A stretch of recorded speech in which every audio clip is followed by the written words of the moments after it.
What's going on? My name is Brandy Brunson, Brandy the Bull, Brandy the Boss, Brandy the Brave.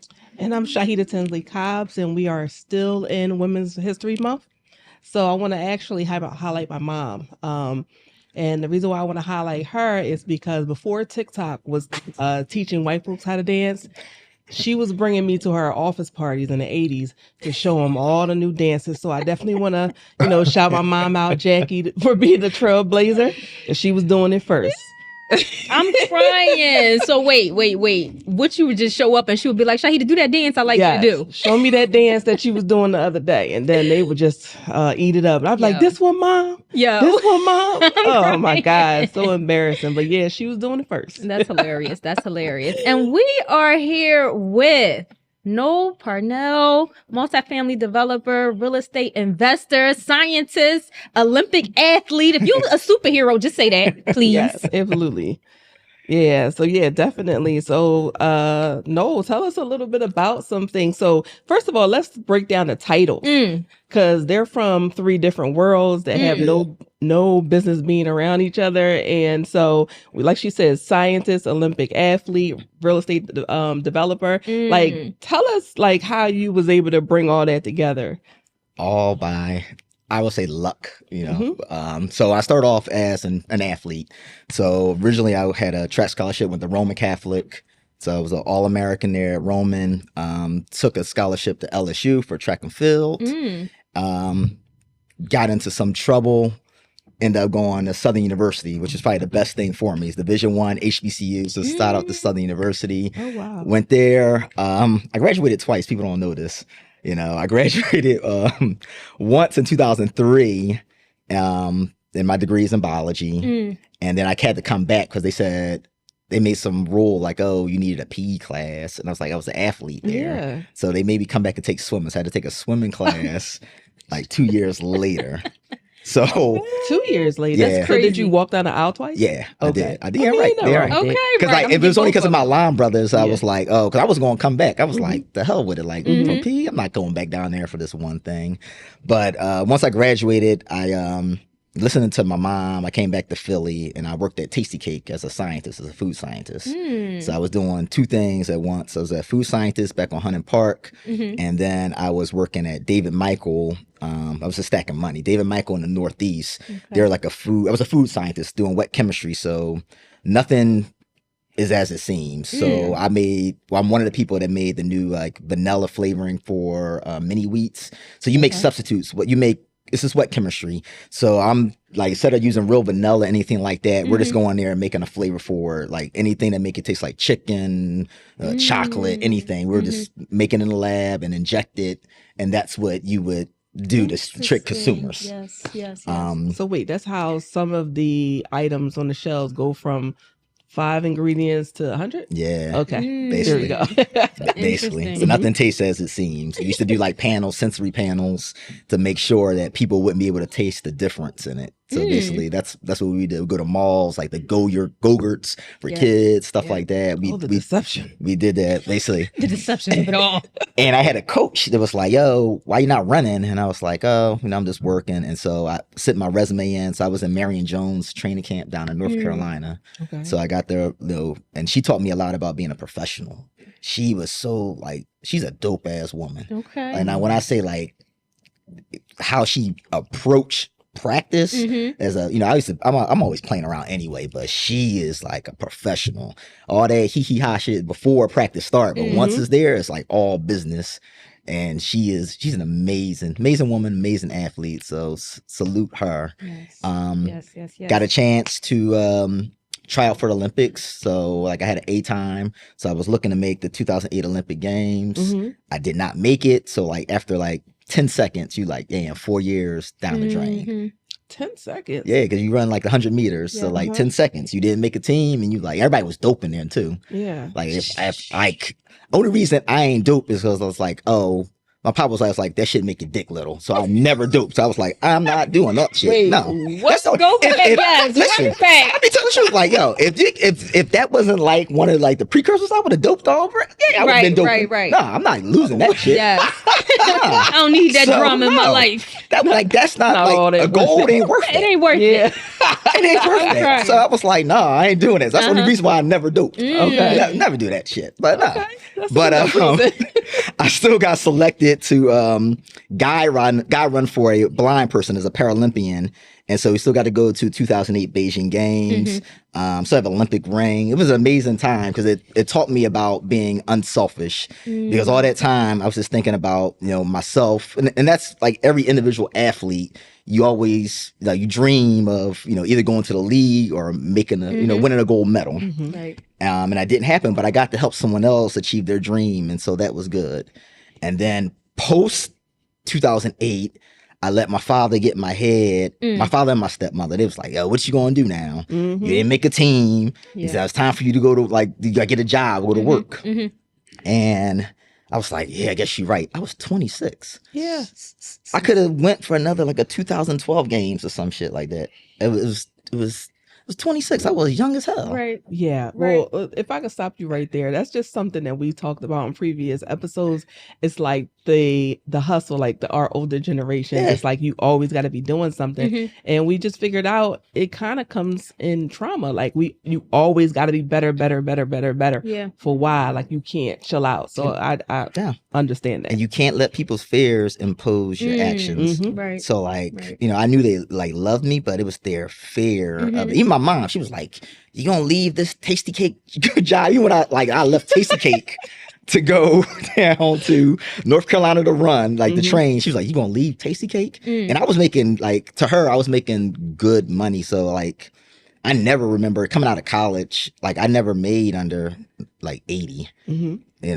I've always, and then that was 1 year. After that, I was always making six figures at a young age. And she was like, you're going to leave that? And I was like, she was looking at what she was earning through all those years and oh, you're getting this right now. And she couldn't understand me saying yo, the hell with this. I'm going to go ahead and go.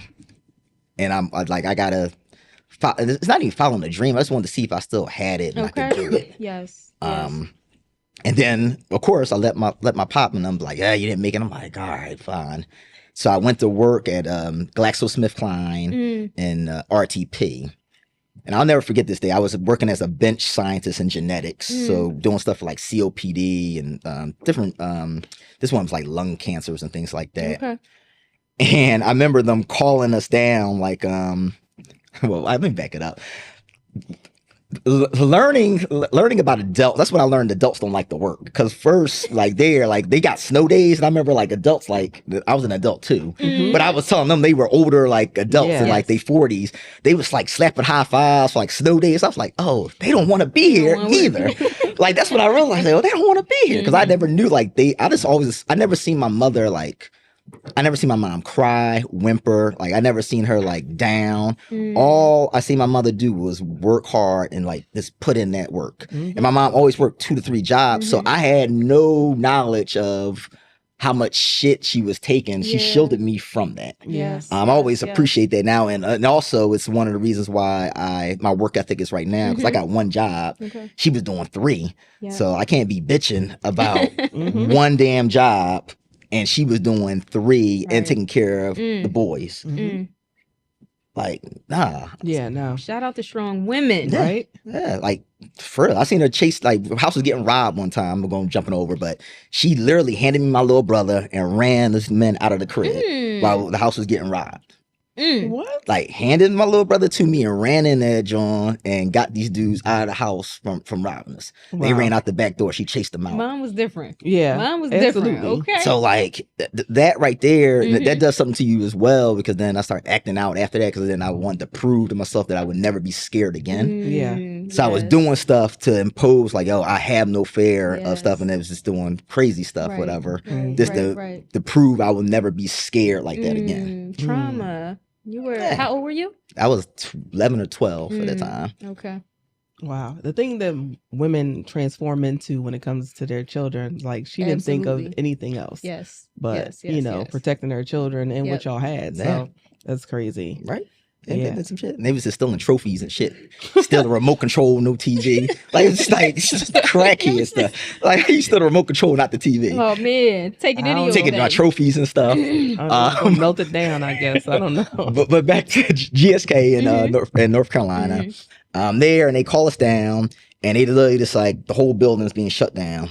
You're done. So this is like now it's 2009, that recession hits, whatever. And I was like, damn, like just like that, everything was gone. So I was mad. So I was just like on the dial up. It's a funny thing. I was on the dial up thinking like, all right, how do the rich get rich? And I seen it was real estate. And I knew it was real estate, but I was still on the back burner at this time. I was going to Barnes and Nobles because I was looking for a resume builder book. Okay. That's how old I am. Like you got to get a resume builder book to see like how to spruce up your resume. You got a book and they had templates in there like, yo, you put this in here for your resume book. And there was real estate, like a real estate book there, like in the wrong section. So I would go there, actually found the section that it was supposed to be in, and I went there every day and I was just copying notes and putting bookmarks. So I was just going to Barnes and Nobles every day, just taking notes on real estate. And then I would talk to Tracy Powell, who I've known Tracy since I was like, her mom gave me an ass whooping. Like I was like 4, spending the night at her house because I was just doing something crazy. And I was like, yo, I want to get a crib. My credit was like 4 or something. I still post this sometimes. It was like 468 just because I didn't have any credit. I never stood in the line. I don't like standing in line. So during college, me too. All them folks was getting them Discover cards, and it's like it's hot Louisiana. I was like, I'm not standing in this line for a credit card. That's the only thing that saved me, just being lazy, and I didn't want to be in the heat in that line. Or I would have got a credit card. I was just like, nah, I'm not getting no credit card right there. What I did was I got the student loans and I didn't need it. I was on full scholarship and I got the student loans. So I was doing everything. I was going to Super Bowls down in New Orleans. I was, Maxim party. We had a good time. We was having a time. What? Lying to them women. Like, what y'all do? Like, yeah, we play for this. We on this practice squad. Selling dreams. Selling dreams. It's a good damn time for selling dreams. That was a great era. But that's how I got my first initial start in the real estate. Just kind of taking notes, and I was like, all right, cool. I ended up coming back up here in 2010. Me and my sister ended up living together, and she lives in that time was the Overbrook Park section. And so I would go door to door around there on like Sundays because most people would be home on Sundays, and I would just like I'd be like, oh, let me go ahead and like it's Aston, and I was like, let me get your house. That was my selfish. Let me get your house. Come up off that house. Let me get the house. So what script you get that from? Right? Nothing. I was being like, it's so like I always tell people like right now is such a great time because there's so many people that give as much misinformation out there is out there. There's good information and gems out there. I was just winging it, literally winging it, and then I found out like you can do what's it called? I haven't been in a long damn time. The auctions. And so I was like, oh, this person coming up for like say right now we're in March. I will look for who's coming up in like August or September for like mortgage and tax foreclosures. I would go up there and then I'd be like, yo, they're going to take your house. Oh my God. And then super sensitive guy. So it's another, like everything always comes together. So this taught me empathy because no man or woman wants to lose their home because they can't pay a bill or some unforeseen circumstance or, most of the time they were in the same shit I was in. Like they got laid off. Or I wouldn't say laid off. Laid off means you wasn't good enough, but I'll get into that. The building was shut down. Like everybody, like they just shut down the whole damn building. So everybody just had to wing it. It taught me empathy, and then from that point on, I changed my approach. I had put on like a fake it was actually like my school ID, like high school one. Like I put that on right there because it had my name on it. I would put on a button shirt and some khakis and a clipboard, and people were so much more receptive of that name tag and clipboard than you just showing up in some sweats. It was amazing. Like they didn't even ask like what credential. Was just so much more receptive that I looked the part. And so like I always tell my nephews like look the part, man. Dress for dress for the success or the person that you want to become. So I always tell them that. And then I used to be like, all right, how can I help you? you know, how can we partner together? Mm-hmm. How can you sell it to me or enjoy your free coffee? Because at that time I was meeting people at Starbucks wasn't even here. I meeting people at McDonald's on City Avenue. That's where I would meet folks at. Okay. And I just kept doing that over and over again. You know, pistols pulled out on me, the water hoses. It was all types of stuff. Oh no. And I did that for like 36 months. So I got a yes. And I don't even know why. Like it was post 2 years, close to gotta be like 36. It was probably like between 2 and 3 years of door knocking before I got my first yes. And then I just put this contract. I Googled shit together. I still have this contract. I was Googling stuff together. This sounds good from Georgia. This sounds good from Oregon. All right, I think that flows, whatever. And we made that deal work. You closed? Yeah, close on that shit. Yeah. Okay. Now, what type of finances did you use at the time?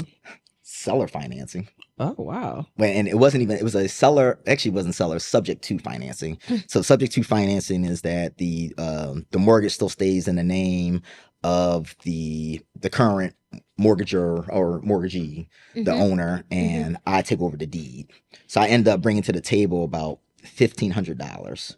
I actually spent more money getting the house, like not appraised, but it was going like the inspections, because I was like, something got to be wrong with this thing, because like the lady was so like ready to get up. She was just titled landlord. I didn't know that. Now I know it, because I'm still cool with her to this day. Okay. And she was just tired of landlord, and now she's building something in the Bahamas. That's where she was from. She's Bahamian. She's building something in the Bahamas.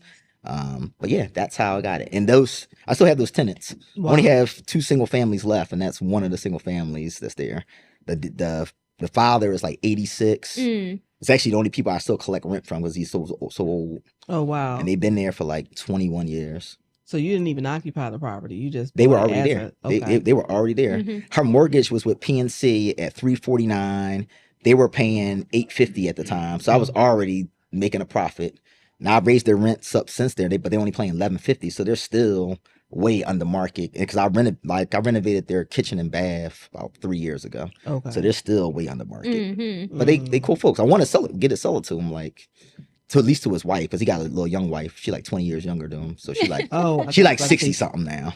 I thought you was about to say 20 years. No. old. Oh, he went young. No, I mean, he's winning then. If he like, listen, he 80, you 20, like that's winning. That's all like that's a win to me. But that's how I got that start in like the real estate. Right. Okay. So you explained your start in real estate. Tell us about your company, Crown Capital. What exactly was the concept behind your business model, and how long did it take you to see success as a business owner? Yeah. So I was at a point where I wanted to scale. This is an interesting thing, because I'm still having aha moments about Crown Capital now and how it's evolving from when I started it 2.5 years ago. And it did scale fast. Right now we have over 700 units under management right now, from Louisville to Texas and to Georgia. But there's one thing I didn't realize, when I started. I guess, how should I say this? My main goal is to own a sports team. I don't like real estate. Yeah. I always tell people, like, I don't like real estate. Okay. Right here. I use real estate as a tool and a vehicle to get me where I am. I love science though, but I just use real estate as a tell tool. me what you don't like about real estate though.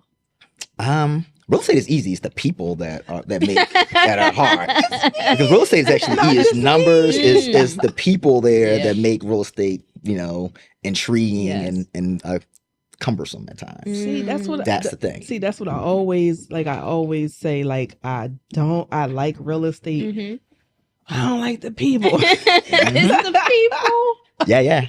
Yeah. Oh my God, I found someone. Okay, go ahead. I'm sorry. No, because it's true. When people laugh on that, and I'm like, I don't have a particular skill set other than I'm obsessed. When I'm obsessed with something, like there's no talent here. It's this obsession, and I'm going to get what I want. Yeah. I'm a winner. I get what I want. When I say I want something, I'm gonna get it. And Yeah. eventually, it always happens, because I can endure and I have perseverance. And when I'm obsessed about something, if I say it's mine, it's gonna be mine. That energy. And so that's what I just do there. I like that. And so Crown Capital was spawned because of, like, I want to scale. When I look at folks that were owning teams. They all started with like hedge funds and things of that nature, which I have working in the background. Like I'm going to start a fund eventually. Okay. But I started the syndication. I'm like, oh, you can pull money together. And I knew I had the skill set of like evaluating properties, finding properties, but I didn't want to do the capital raising. And that's where Tiffany comes into play. Me and Tiffany were there, and like when you're in these rooms with a lot of like the big apartment owners, it's not many black people there. And so she just kind of like, I was like, yo, what's up? You see a person like black, I'm like, yo, you naturally, I got to go out. Like for me, when I see somebody of color in the area, I go out of my way to acknowledge them and be like, yo, I see you. Like, what's up? Like, absolutely. so I go out of my way there. And we had dinner one night, and we just broke it down in dinner in Dallas, and we were like, all right, let's do this.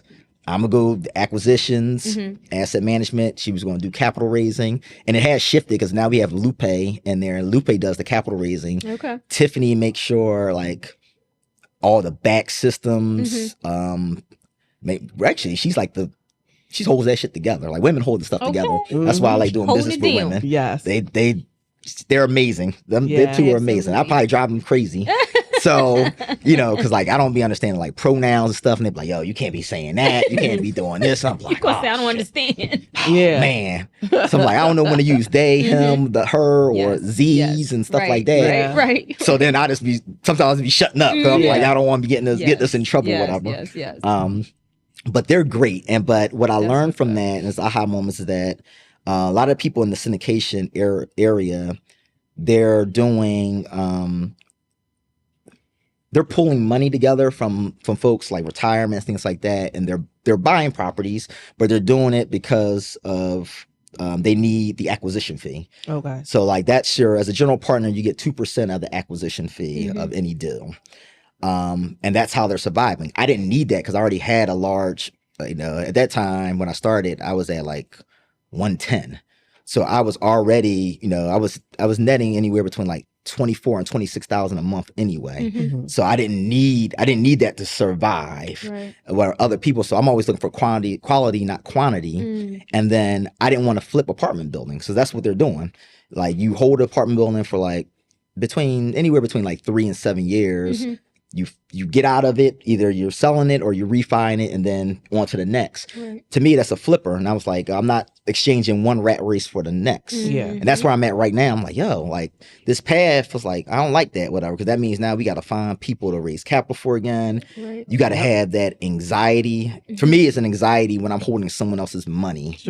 And like, I'm really an asshole to all the property managers. I don't know what camera it is. All them property managers out there that I be giving a lot of shit to. It's because I just don't want y'all to fuck up, and I can't let y'all do it. Okay. Because I have someone else's response. Their nest egg. My mother's money's in there. She's retired, and her money's in there. So I'm like, yo, I'm this extra like anal on all of that, and it's like making sure, like, hey, are we hitting our metrics? Are we hitting our numbers? Right. I want to get to the point where I'm just doing one quality deal a year, and that's like between 20 and 30 million. Okay. Right now I can sign up to deals up 11 million. I can sign up like based off my net worth. I can sign on a loan for 11 million. That doesn't move the needle. So right now we have to partner and do things like that to get the big B and A class properties to keep parlaying. So there's a means to the end. I think this like now my eyes are just open to like what was going on behind like the curtain. And so like syndication is good, but I think for me, I just don't want to continue doing syndications forever and like raising money. I do see the purpose of a fund. Like the fund is just a little bit different because per SEC rules, the fund, you can disperse the fund to wherever. A syndication, I have to take that fund right into that project itself. Which is it's an anxiety. Like it's fun, but then it's not fun. So so you said you don't flip them, so you keep them. That's what I'm aiming to do now. Right now, all the ones we have, we're going to have to flip them. Okay. And then, so I'm seeing that right now, and I'm like, okay, because you have to, in business, you should see where you want to be in 5 years and try to execute it now. Okay. So like you got to go into the future and be like, that's where I want to be, and then come back and be like, yo, I need to execute these things right now, so that shit will be in fruition already. Okay. So I already see like where it's going when I went into the future, and I'm like, yo, these are the things. And me and Tiffany will like, we'll talk. We bump heads, but it's not bumping heads in the like a bad way. Right. It's just like, yo, we want the best out of each other. Yep. And so we challenge each other because we're both very strong-willed. Mm-hmm. And even Lupe is always like really quiet, but she got those jabs. Like you get her going, and like you like, yo, all right, damn, like never mind. She got them jabs, like coming for you. Now, so it just be like our group in morning calls. Sometimes you be like, damn, we got to have another one because we was just. Everybody's just is a stalemate. Yeah. So like, all right, we got to come back and figure this out. Like, what are we going to do? And then now that we're actually going to launch classes now, which is another thing that I was like, yo, I never wanted to be a person selling classes. Yeah. So who would be your target market with that? Tiffany would have to tell you. I just like teaching. Yeah. You know, and I need to be more hands-on about it. Just because I don't want them to think I'm just going through the motions. Right. Because I don't like selling classes, because then I think that's also another thing, like you have to be devoted to your students all the damn time. Yeah. But I do like giving the information, and the best information I've ever had has come for free. So the people that have mentored me indirectly, that information that kind of like, again, moved the needle for me has come free. I didn't have to pay for it. Okay. But yeah, our target audience is people that have been more so your white collar workers, and then folks that have been in a single family. They just want to scale. I want to show them how to do it. So it's like, that's how I kind of walked away from my job, is methodically planning your financial vitality. That financial vitality is like, what is the number that I need to pay the rent, keep food, utilities on? You want to have those basic necessities covered first, and then you work your way up to luxuries, because that's what you always want to have. Some luxuries, you want to have fun, whatever. Yeah. You don't want. I always give people my mistake. Like, I probably have too many luxuries out there, you know, that now like you be like, damn, I ain't have to buy her that. You'd be like, I wasn't like Future's level when he's like, I just buying bags for women, but he's like, I didn't have to do that. No, that was unnecessary. Like, and you knew that. Like, that's why I'd be on those long runs. I'm like, yeah, what are you doing that for? Going back to those long runs. Yeah, you be like, that wasn't. Yeah. Why did I do that? That wasn't smart. I didn't need to do that. Like. So go back to a little bit about, because I do have it on here, about your team and your decision to work with women, and whether or not it was strategic or not. It was. It was pretty strategic. Yeah, because I read an article one time, a CEO said, I mean, he was particularly talking about Black women, having them in certain positions, because not that any other race of woman, like if they become a mom or if they become a wife, they abandon, their job, but the survival right there is they're built to actually do both. So that's why I've always had women partners. So in the cleaning company, I had 2 women partners, in which we're about to do something else. Because I still have it, but we're brokering a number of laundromats in Philly right now. Okay. So we're going to bring that back. But I've always, yes, that is definitely correct, particularly Black women. So yes, I think they just see something, that's this spidey senses that's it's uncanny, it's annoying, but it's sharp. And the differences between men and women, like I shoot from the hip really fast. Like, again, because I'm very confident, I know I'm always going to win. I'll be like, once I'll go ahead, I'll decide through like, the scenarios. I'm like, all right, I'm going, like, see, it's 3 windows. I'll be looking, all right, we're going through that one right there. Once I jump out that window, whatever's there, like, all right, I'm just going to have to deal with it. Yeah. And like them, they be like, no, look at that power line right there. Me, and I'm like, I'll just scale that shit. They be like, what do you mean you going to scale it? Like, this is how we think. Because sometimes I feel like over-analyzing right there, too careful, but that's how you balance each other out. Yeah. And plus, I just like women around. I don't want to be around a bunch of men all around. I don't want to be around. So like all the, like my realtors, like Tracy sells all my high-end stuff. Anything above 400,000, it always goes to Tracy as my realtor. And then anything else, it's always Kat. Like Kat has always done anything else for me. Okay. So I always have Kat do it. Karan does all like my staging, and I have another big project here. She's going to do the interior design of the units. Have it there. Let's go. Even goes back to Danielle Black Smallwood. women. I don't even know where I know where she's at right now. But Danielle Smallwood was very like instrumental in like my career because like I would go evaluate houses and she would let me in. I was doing like maybe 5 to 7 houses a day. And she would just let me in random houses in West Philly, Germantown. And I was just using it for the sole purpose so I can be able to evaluate numbers and construction. Okay. And she knew I wasn't buying nothing. She would allow me into those. So for that, I owe her so much to why I know how to rehab, because she did that for me for like a whole year, especially in the summer. And I was evaluating like 20 properties a week. And so I would get these like, yo, get that lockbox. All right.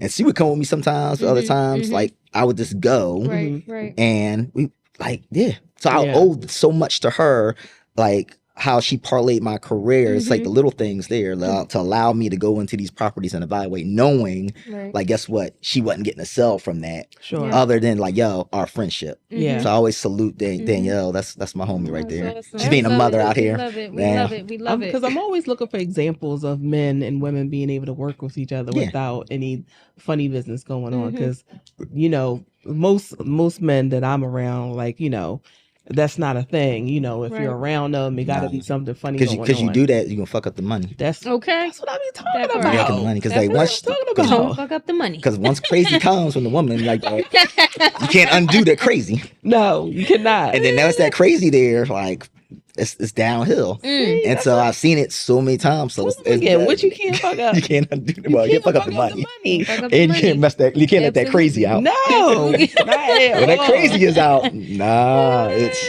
And it's crazy because, like, you know, our dynamic of our team, like there's men, there's women. Yeah. And I feel like they look out for us and we look out for them. And it's not as if we're in relationships together, but we look out for each other and nurture each other as that. And I feel like that's more than any type of extra. I'm trying to think. Like, I don't even know.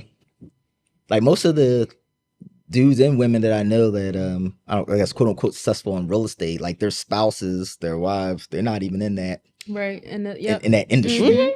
They'll ride with them on stuff right there, and but like they're not in that industry at all. Right. And that takes you know, you just gotta let them rock. Like you can't really.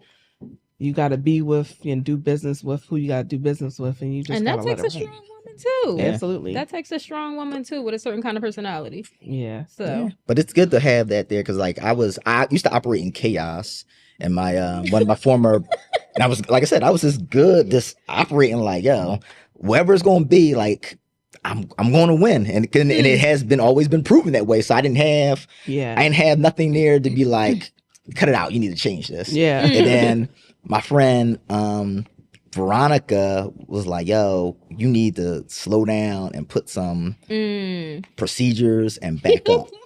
Okay. And she helped me out because a lot was going on. She's like, yo, you see all this stuff going on to you? Like, I got hit by an 18-wheeler. What? That's why I actually keep that car there. That car got hit by 18-wheeler. That car has been totaled like twice. It always kept me safe in there. And so I always keep that BMW there. And I always put it back together for that reason, because like it kept me safe. So like I got hit by 18-wheeler, but like a week earlier, these dudes tried to rob me, and that's why I got this scar over like my eye, whatever. Like, so they tried to rob me and fighting them off right there from robbing me, and so and she was like, this all happened in a matter like, and I had something happen to like a property or some shit. She was like, yo, your life is getting chaotic right now. You need to take a step back. Right. And chill. Yeah.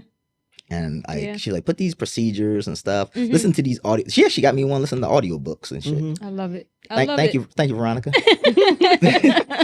I love it. But yeah, like before that, but yeah, my life was really operating chaos. Now I like order to an extent. I still like some spontaneity, but I do like things. I listen to what she said and the shit worked. Like you actually listen and implement things that way. Like how I plan out my Sundays now, and I have like the team members and how you get everybody that's on the payroll aligned on what everybody's activities are. Sure. Right. It just works out. So she was just smart. Like, women be smart. Absolutely. Y'all be knowing some shit, Absolutely. man. Yeah, That's great advice, though. Y'all be knowing When some things shit. get chaotic, it requires an assessment. Take a step back, assess Yeah. the situation, Yeah. and figure out, what It needs was to it be was, put it was in a place. crazy time back then. That was like, Mm, that was a wild was a time. lot. That was like 2018, I think, or 19. damn, that wasn't that long ago. Yeah, that's why I was like, yeah. Yeah, It was great. Yeah, that's why I got that freaking that scar going across here. Wow, in the interesting, heck? interesting. I know, right? You know what's crazy? Them women was like liking that shit too. Like, I like your scar. Like, what Yes, type of? yes, we do like a scar now. I was like, yo, Oh what my type God. of life Yeah, is rough it up, this? Like, yeah, no. yep. Like, nah. Like, Oh my God. where was you at? I was home. I wasn't no jail nowhere. No. How you get there? I ain't meant for jail. I'm telling people in a minute. I'm telling quickly. Don't do shit illegal around me. I'm telling. I'm spend my life with a bunch of men. I just said that's why I do business with women. Like, no. I'm telling. I got That's no hilarious. loyalty to anything that's about to keep me That part. out with some men. And especially I got a son now. Shit, you think I'm about to stay away from him Yes. because you want me to be shit? He is I'm telling. adorable. I'm He's telling. adorable. Yes. Fast. They ain't got to ask me nothing. I'm going in and telling. As soon as they walk in the room, what you No, need to I'm know? going in and telling. I'm clearing my shit quickly. There's too many cameras out here. I'm going in Yo, and he said, clearing I don't everything need up. I'm not wasting no time. No. I ain't going. Nope. Ain't That's happening. hilarious. So, jumping into the next topic, your company mantra is wealth without Wall Street. Yeah. And you mentioned previously that a lot of times we are the only ones in certain rooms, and you make it a point to acknowledge our folks when you see us. But how has that at all impacted your business? Sometimes being the only one in the space. Well, I guess I'm gonna answer that from how I am now. I remember always wanting to sit at certain tables. Now I'm like, the hell of them tables. Like, want to flip. Like, my ancestors would have flipped them shits. The tables that I'm up here begging to be a part of, they would have flipped them damn things. So now, like, I always talk to my line brother's Chris Senegal. He's doing a lot of things in the Fifth Ward of Houston, things like that. And me and him talk about, like how to collectively always pull money to build communities and that everybody can eat. It's always great on paper, but it's so much harder to actually implement. The plan is good on paper. Like, damn, looks like now we just got to implement it. And it is hard. I think with the wealth without Wall Street is that I just want to let people know they have options. I don't really believe in generational wealth, but I do believe in generational options. And that's what I want to give them. Like, hey, you just don't have to contribute to this if you want to. Like, you can, but you can take your money and put it in this self-directed way right here. You don't have to invest with me. That's one of the things I always tell people. Like, I'm not here to take your money. Like, I will gladly show you what I do, and you can go off and run it yourself. Because then if I don't, then I'm bottlenecking you, and then I'm not benefiting anybody but myself. So then that defeats the whole premise of what I'm trying to give out there for everybody. Yes. Yeah, that's definitely me. Like, I'm one of those people who've been in the industry for a little bit. And, I do have a couple properties, but that whole process just burns me out. I really just rather just give, here, take this, invest it. I'm not one of those. I don't want to be a But that's what we landlord. well, you got to ask people, do you want to be active or passive? Yeah. I'm not a passive investor. So Tiffany and Lupe will invest passively in other people's things. No, I need to be like, that's not my personality. Yeah. I want to know like what color the doors are going to be. Because I do. Like, if it's not the right color, I want to have a say on that. Yes. Like, and if something's wrong, I want to have a chance to come in and at least make an attempt to make it right. Yeah. So I am not a passive investor in real estate. I do have some things in the stock market, but I'm really like 80-20. Like 20% the stock market, 80% I'm on real estate. Okay. And it's probably not where my advisor would want me to be at, but it's just something that I asked that I can see and hold that just does something to me other than the numbers and the compound interest is undefeated. We know that over years it's undefeated. Like, I have some things set up for my son in that way, but I'm just like, no, I still like the hard asset itself. Oh, wow. So I just want to pivot into just another topic. Like, so I met you. I think Brandy knew of you, but I met you at the Wire Summit this past November.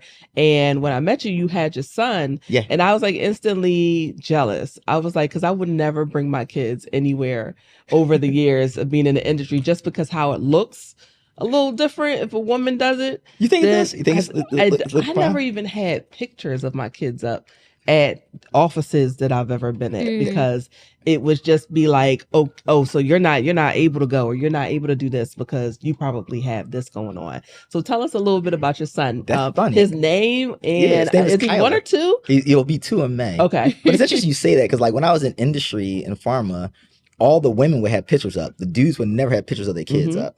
But all the women would have pictures. Yeah, no, I've seen it, but it seemed like anytime I would mention something, it would just kind of like take me down, like, oh, you're not able to do this, or you're not able to do that. So they were using that as a handicap. Yeah, right. That's crazy. That's a shame. You probably need help, or you're probably going to need somebody to help you. And that's how I felt too. Like when I keep my son, like I had my son on airplanes probably when he was like 2-3 months, and it was just me and him. And women would be like, where's the mom? And I'd make up shit like she's undercover, FBI.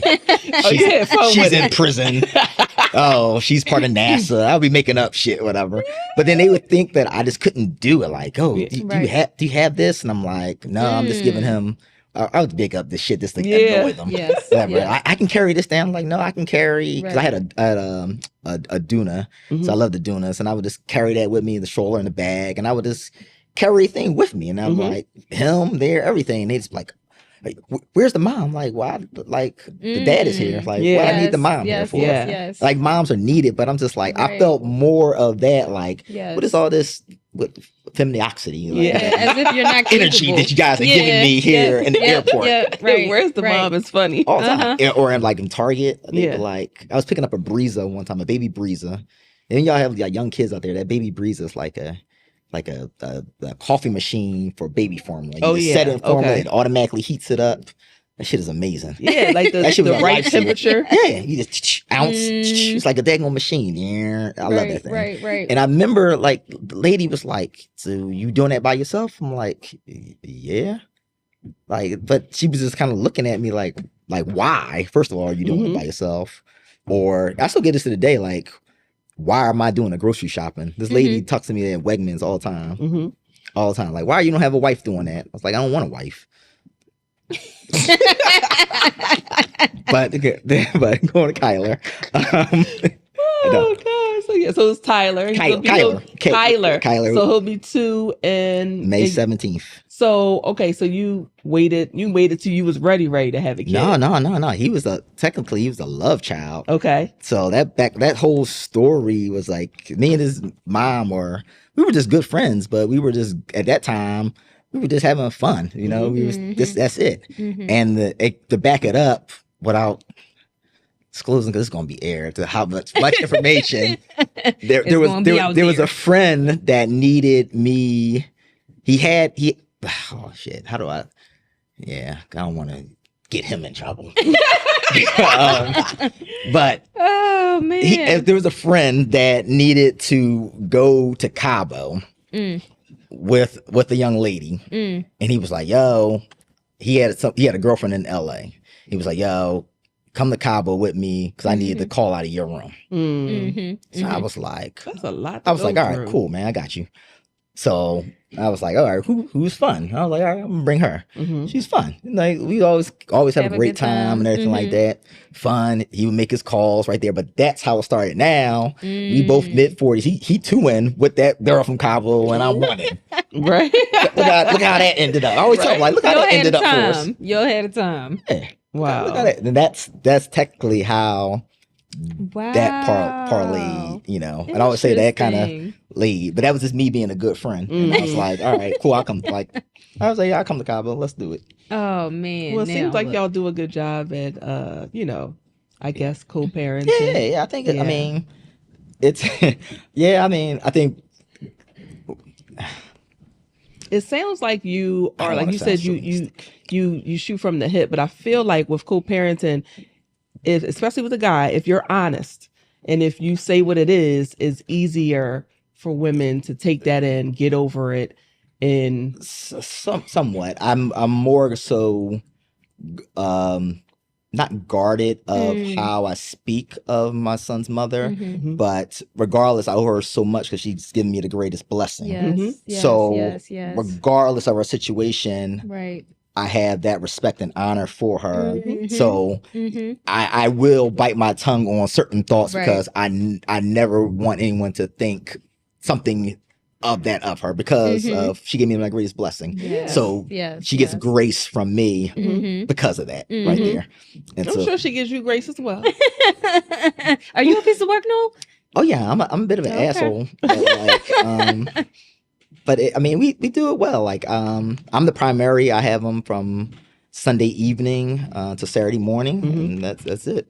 Okay. So yeah, after swim class, she gets them Saturday around like 9, and then she returns them the next day like 6:30.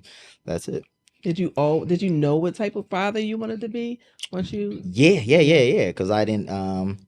I met my dad late. Like when I was like 20.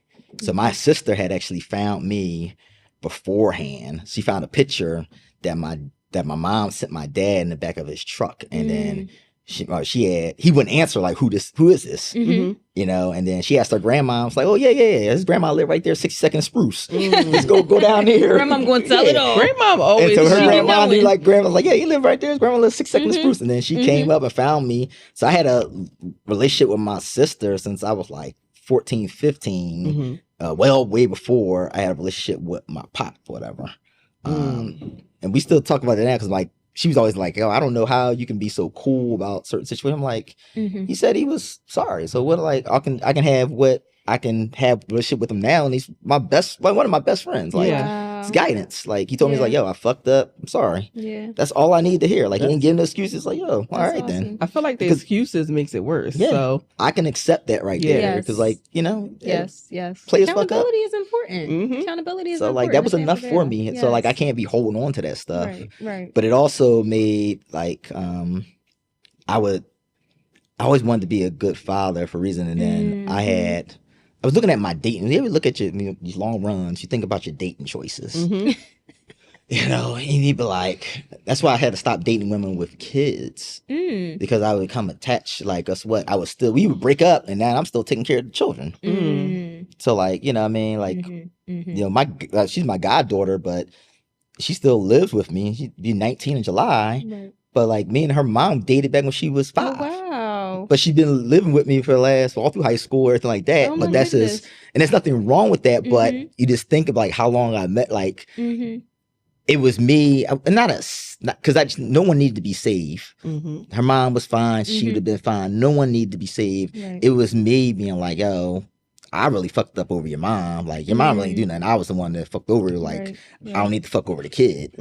That was, like, in my mind, the honor code that I made right with myself. Like, I fucked over the mom, but I can't fuck over the kid. Okay. And so then I was like, yo, you can't start dating these things. Like, shit's adding up around here. Right, you just got whole 5 of them. Yeah, 5-bedroom house. Like, shit. Right. Yeah, so it's my skewed honor code in my system, whatever. Right. Like that. I respect it. No, I respect it. I'm a bonus parent. I'm a bonus parent too. Yes. So. But it's like, yeah. But I was trash. I was trash around that time, man. And you've changed your ways. I would say I think I'm more honest with myself. The worst lie you can tell is one to yourself. So I'm more honest with myself and what I want and what I don't want. And that's why it was when me and his mother broke up, when I broke up with her, I think she's taking a little like back from it, but it was me being honest. And then she was like, why would you leave me on? I was like, I'm not leading you on. I'm telling you right now so you won't be led on. You know what I mean? So that was a big start that I can just be honest, like, yo, this isn't what I want, whatever. Yeah. And I can say that instead of probably previously, I'll probably be doing something just to get caught. So I could be, I never had a problem being a villain. And so I would just do stuff to get caught, and then now I'm the villain, whatever. Because I didn't want the onus of actually being encouraged and actually being a man and be like, this isn't what I want. That's So I would deep. purposely do dumb stuff that would, whether it was, cheating or just doing anything. That was probably the most thing right there. I would just it was cheating. That was cheating. the biggest one. Yeah, that was probably the biggest one. But I would do things on purpose to get caught on stuff. Yes, kind of relieving Because it wasn't you of like the situation. it wasn't like they caught me because they were that good. No. It caught me because I left breadcrumbs because I just didn't want. I didn't have the courage to say, "Yo." That's deep. Did it ever happen where you did that and they was like, you know what? Let's work it out anyway. Nah, never. It was that bad that they was like, I do it. If I'm gonna do it, I'm gonna do it. No, it was sure. No. Because me and her were really good, still good friends. Yes, but yeah, nah. Oh, that would just go completely off the rails. Yes. Let's I not get anybody in trouble. I don't want to go off right? tangent on that one. But it was pretty. My answer to something was like, I thought the statutes of limitations was up on cheating on this thing. And like the way you looked at me when I told her, I was like, I thought the statutes was up on that. It was like years ago. Yeah. Like, get a do-over. Yeah. Oh my gosh. That's funny. Very interesting. Yeah, but it's about being honest with yourself and having the courage. And, you know, we may call ourselves a man, but are you actually representing that and living what you're telling yourself? And that's one of the things I think that's different in me. And then I'm not just trying to my 20s, I was always what an angle, when meaning like there would be like, if I had there was certain ones, because my best friend is a woman and I never crossed that line, walked her down the aisle and everything. But there would be other female friends where you just like, oh, you're doing that female friend just for like, until I can slide up in there. There's always an angle there, but like, that's no more. Like I'm very content and good. It's like, this is what that is. Okay. That's good shit. And honesty is the best policy. You can make an informed decision as to whether or not you want to. Yeah. I don't think, the more honest you are, I don't think women say that. Like, they like the honesty. No. You don't think so? No. Being honest has never come off better than this telling that lie. Only thing it is that, damn, I feel better about myself. But on the receiving end of the person, no, that honesty never equated to something that was like, oh, you know what? Thank you for that. No. Okay. You be like, damn. I would think differently. No, I would think women you don't would want that truth. appreciate- No. Nah, They need that lie. I definitely want to be told the truth. They I don't want to waste my time. say that part. Yeah. No. That part. Okay. I want to be told the truth. I want to be told the truth. I really am. I've always been that way and appreciate it. But I mean, like, I'm somewhat of a very masculine energy anyway. So Good topic. I like that. So you definitely mentioned that you travel into the future for goals and to assess what you should be doing now in the moment to position yourself well. So give us a sneak peek on what you have coming up next. A move that you haven't made yet, or something that's going to be rolled out to get you where you need to be at that future goal. Yeah, I mean, one of the silos I have is building the portfolio up for Kyler. So right now he has 11 units. And so hey, Kyle. Come on, Kyler. I go ahead and I moved a bunch of, I put it into an irrevocable trust. So I took about 40 or so properties, put in an irrevocable trust for them. So you can hold that. And then I've been buying like small things, triplexes, quads. I have some new ground up constructions going on. Those will all be his. Awesome. But we structure it differently. So the rental income, I keep the cash out money, but the rental income all goes to him. And it goes to him in the form that he has a UTMA, which is a Universal Transfer Minors Act. It's with Mass Mutual is the custodian. So that rental income goes into that. And then that gets invested into an SP 500 index fund. So right now, we're just maxing that out. So 18, he should be around like, at one time it was like 1.9, but we're just maxing it out right now, 1.9 million. But then he'll still have the real estate as well, so he can do whatever he wants. So if I average 3 to 4 properties a year for him, that's the goal, 3 to 4 good properties a year. By the time he's 18, he'll have, good set of 30, 30 or so properties, but 100 doors. That's the goal. And then now, since they changed the rules with the 529 plan, now I'm taking some of that money from the rental income and placing it into a 529 plan for them. So this really working that, and now also the new developments. So we have some warehouse conversions, which shout out to Seamless Pros. They're going to be doing that for me, and I'm going to be doing those for me. If I can get like 25, 30 units out of that, that's cool. Because remember what I said, I wanted to be able to own certain things outright. Yes. So working on that. I also have it's a 47 unit in Temple, Temple Medical School. And so this is it's an off market deal. And the way that we're trying to structure this is that that gentleman is actually he's older, but he's trying to hide money from his wife. So call Noel. So I got him from I got him from my insurance. We share the same insurance broker. Okay. There's also Michelle Robner, is another nice black insurance out of there. Awesome. Michelle Robner. And I was like, yo, you know anybody that's selling something? She's like, I do. And so we're working this out where I'm going to bring 1.2 million to the table. And that's going to buy me 50% into his S Corp. And then within that, the loan is at William Penn's Bank. So I gave him my PFS right now. And so that allows me now to be on the mortgage of that. And so now we're working with the lawyers of how he can avoid transfer taxes. And then I just take complete control of the building for 2 to 3 years. Okay. So there's a lot of things that need to go off on that. I'm not liquid 1.2 million. So I was unloading a bunch of properties to get that money in there for that.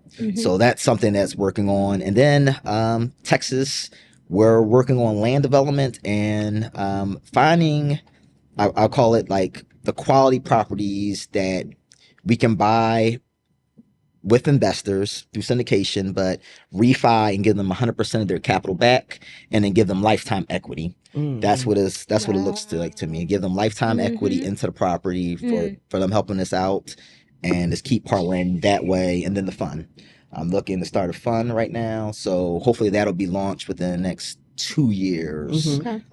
So that's the next thing that we're working on. Wow. Well, that's a lot. Yeah, You got that all written down, huh? Gave us the game just now. Right? I love that. So you just mapped out a whole bunch of goals and things that you have going on.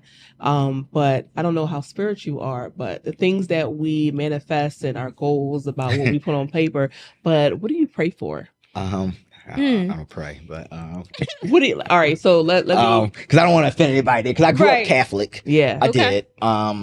If you had, or so if so, maybe not pray, but like. But I think whenever you're talking to yourself, that is a form of prayer. Like I think God was within you. It's kind of funny because I'm just laughing about because vision boards. People have like vision boards, and me and Nicole Purvey were talking about like vision boards and why I think vision boards are like a waste of time. I do. I think it's good for kids. I think it's good arts and crafts. Yeah. Look, a lot of adults are doing a lot of good arts and crafts.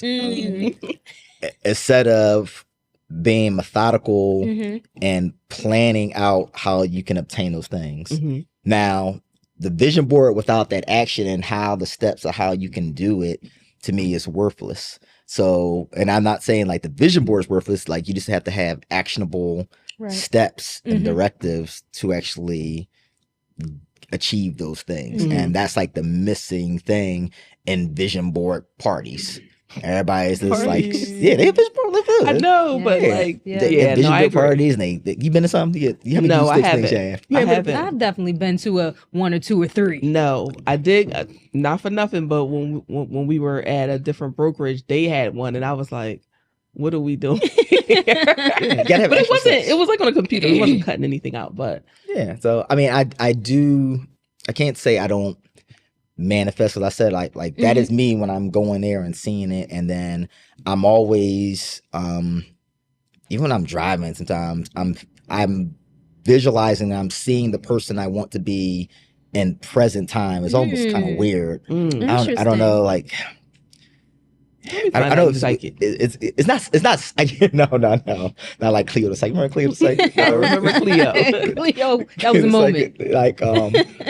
But you have to like think of the person you want to be and how you want to act, and I can see it so clearly, like what I'm going to be like after I have it. And I do write affirmations, and I write my affirmations as I have already achieved it. So I don't be like, oh, I want this. I'm like, oh, I have. Like that's how I write it. Like it is present time.